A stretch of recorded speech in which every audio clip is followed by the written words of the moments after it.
Good morning, dear students. How are you all? I hope you all are good. Children, today we will continue with the same chapter, that is chapter number 15, India Wins Freedom.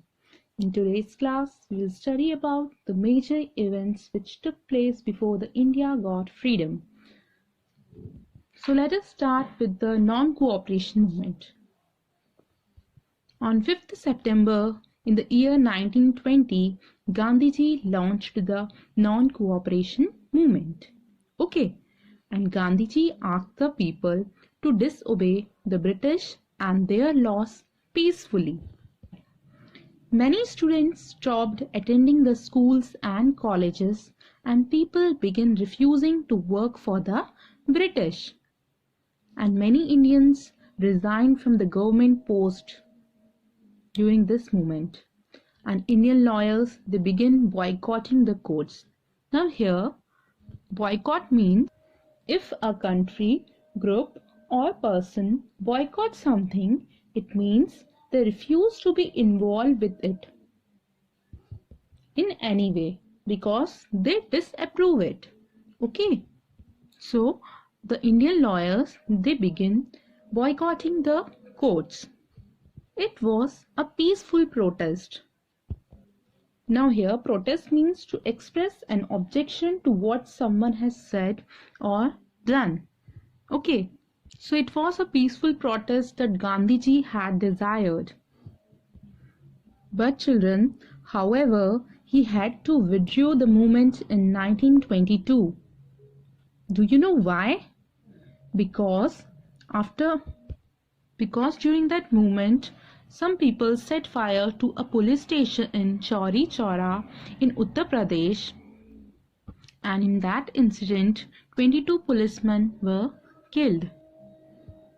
So, shocked by this incident, Gandhiji withdrew the movement, and soon after that Gandhiji was arrested and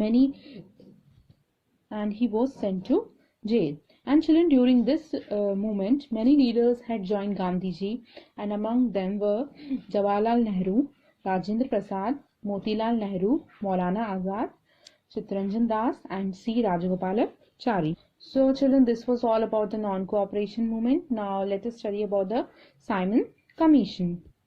Since the law and the order situation at that time was getting out of control, so the British government, they decided to make some changes in it.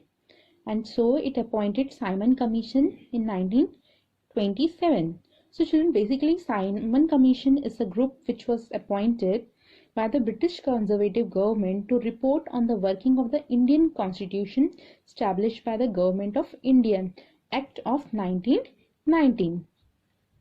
So this Simon Commission was appointed. Okay, but children, as they were in this Simon Commission, there were no Indians. So as there were no Indians in this commission, the Congress decided to boycott it. When the commission arrived in India in 1928, it was greeted with slogans like "Simon, go back."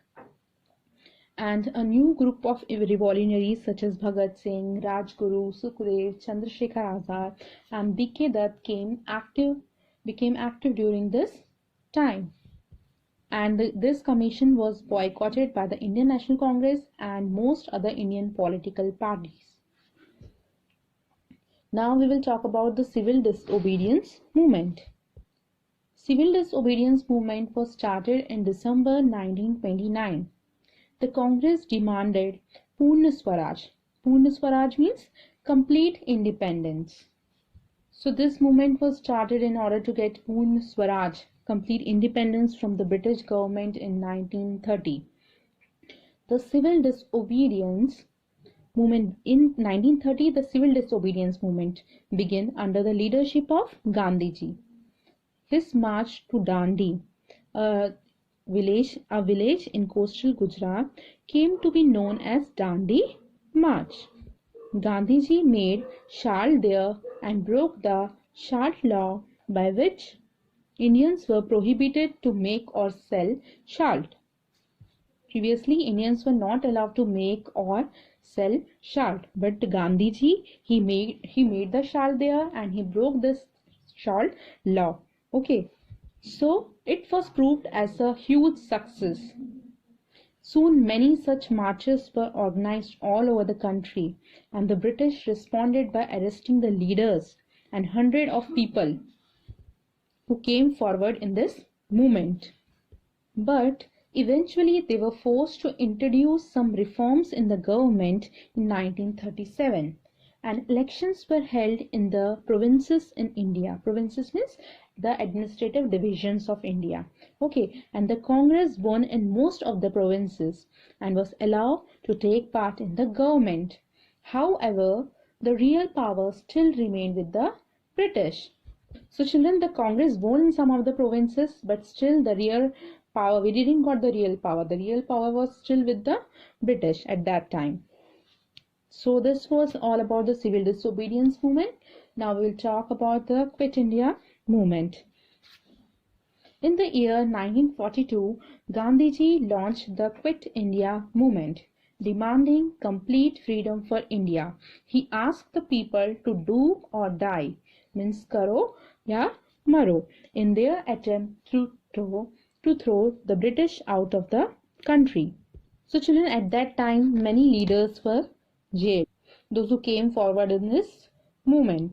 During the same time, Subhash Chandra Bose he is also called as Netaji. He raised the Indian National Army or the Azad Hind Fauj in Southeast Asia, and its battle cry was Jai Hind. Do you know about the Netaji's famous slogan? Netaji's famous slogan was, "Give me blood and I will give you freedom." Who said this slogan? Subhash Chandra Bose, and he is also called as Netaji.